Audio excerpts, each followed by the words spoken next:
Ma'am, do you think that we are working out here for money? Do you think that we are going to take your money? I don't know how much you bought, but just stop. You're about to be scammed right now. $3,000. And then he took my $17,000 out of my account. Scams are still running rampant across the country. He's crying. Sir, everything will be okay. I'm gonna help you out. How you need to send this money? You're telling me you want me to enter my bank information? I disrupt multi-million-dollar scams. And she lost her life savings to an elaborate internet scam. I can see their webcams or CCTV, and I can actually look these people in the eye as they're scamming people. But trust me, the way you were speaking to me, no one in my entire life has spoken to me like this. The scammers want to steal money, and they want to steal all of your money. So I'm a little nervous. It's almost everything I have. I've managed to close down scam call centres. I've persuaded the police to raid them. I'm Jim Browning. I'm one of the world's best known scam baiters.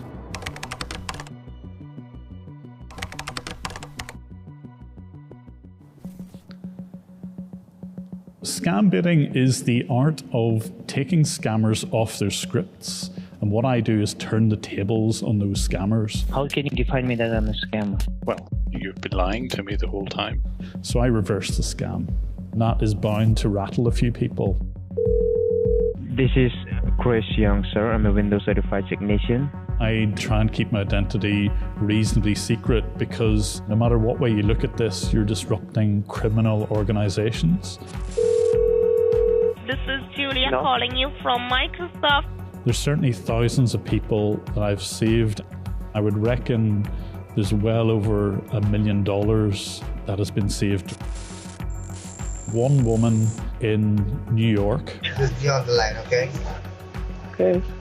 She had actually told the scammers just how much was in her bank account. Do I have to tell you? Because we will make sure that you have this amount of money and you don't lose even a single penny out of this. Nobody can take it.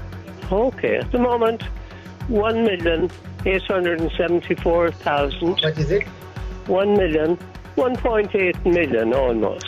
But I was able to call her bank to make sure that the bank staff were aware that she was being scammed. Unbelievably, some people, even though I speak to them directly and say, look, you're being scammed, they will trust the scammer more than me. I called up one victim. I don't know what you told my bank. I'd noticed a file on a scammer's computer, which was a wire transfer to Thailand. It was an international transfer that I needed to make. Whatever it was is of no concern of yours. She told me, look, this is none of your business. Scammers have found a new way to try and get your personal information. You are a prime target for the latest Amazon scam. Probably about a year ago, the victim was in Canada. The scammers were pretending to be Amazon. Dear customer, we have detected a suspicious activity on your Amazon account. It just so happened that the day before they tried that scam on me, and I happened to be able to reverse that scam, so I had access to that PC, so I could see and hear what was going on that. The scammer made it look as if they zeroed his bank account, and unfortunately the victim believed them, and what they told him to do was go and buy a gift card. I know, but they've already stolen my money in my bank. Everything I own. So I have to do something to get the money back. So you just put the housing? Yeah, we're going to do refunds on this. Oh, well. I knew what his mobile phone number was, but of course he was on the call with the scammer, so I couldn't get through to him. But thankfully, at just the right moment, the cell phone coverage cut out. Hello? Hello, Joe. Please stop. Do not buy gift cards. You're about to be scammed. Oh, I know that, but I already took my money out of my bank. He hasn't. He edited your screen when your computer was black. Please stop. I don't know how much you bought, but just stop right now. $3,000. If I hadn't made that phone call, he would definitely have lost all of that money. Hi ma'am, a very good day to you. This is Olivia Roger and I'm calling from the Security Department of Commonwealth Bank. I can only do this for a little while because scammers, as you can imagine, get a bit suspicious. So I only really have a very limited opportunity to help. Sometimes I only get access for maybe 1 or 2 hours. Sometimes it can be days or weeks. And over that time, I try to find out exactly who the people are that are doing the scams, where they are, and if I can get any more information about other victims, I'll try to pick that up and I pass it on to the right authorities, because there's nothing more frustrating than watching them scam victim after victim, day after day. Thank you for getting connected to the cancellation department of Norton. My name is Nick. How may I help you? I deliberately don't say exactly how I do it because scammers then become aware of that. I can't see other computers without them having scammed me, first of all. You just need to know how the scam works. And when he's hung up the phone with me, I can still listen in to calls. Hey, why are you crying, man? You're a very good man. Why are you crying? Suffer from depression. No, sir. Everything will be okay. Don't worry, okay? Yes. Now, promise me you won't cry again, okay? I only ever get a snapshot of what's going on. If I can see one particular computer, I can see just what's happening on that computer. But if I happen to hit a computer which is owned by maybe like a boss, you can see much more interesting stuff going on. Calling you from Microsoft. The scam call centers are amazingly well organized. I've even seen ones which have performance evaluations. There's almost a language that goes around it. They never use the word scams. They use processes, and the people that they steal money from, they're not victims, they're customers. Sadly, about 95% of them tend to be from India. It's almost a safe haven for these scammers. The very biggest scam call centers that employ hundreds, the people at the top there will literally make millions of dollars per year.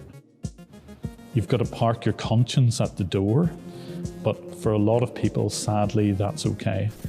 The kind of typical profile of a scammer is someone usually who's fairly young, typically fresh out of college. They deliberately target people who are looking for jobs and a way of making quick money. The people who work in scam call centers earn the equivalent of a year's salary in just a day or two.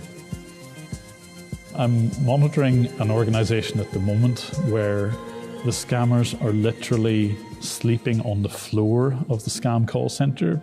They will typically target people in the USA. So they sleep during the Indian daytime. Nothing ceases to amaze me these days. Hello? We are calling you to make you aware about your computer problem, okay? Okay. There was one scam call center in Kolkata in India which happened to have CCTV, and because I could see their dialing system, I could also listen in to each of the calls.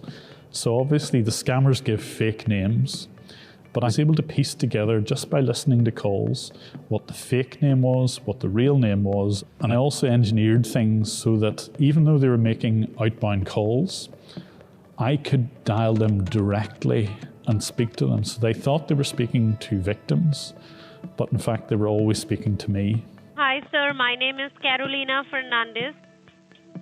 I am calling you from the Microsoft. Oh, hi Priya.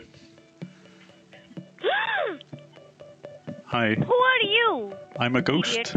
Tell me my name. You know very well. I know that. Oh, I know your name. I know everybody's name. Yes. You tell me. You already tell my name. I know. You're Priya. I'm a ghost, you see. Who is beside me right now? Which side?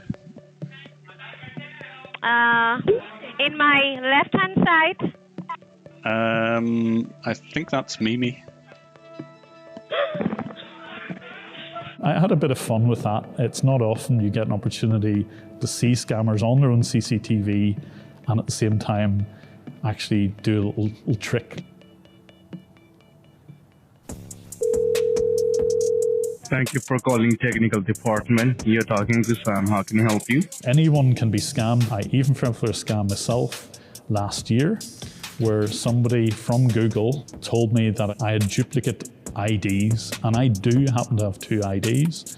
I went as far as actually being convinced to delete my own channel and it took a while to recover that. So although I didn't fully lose the channel, it was annoying to me, as you can imagine, that somebody actually managed to scam me. Anyone can be scammed, the circumstances just has to be right.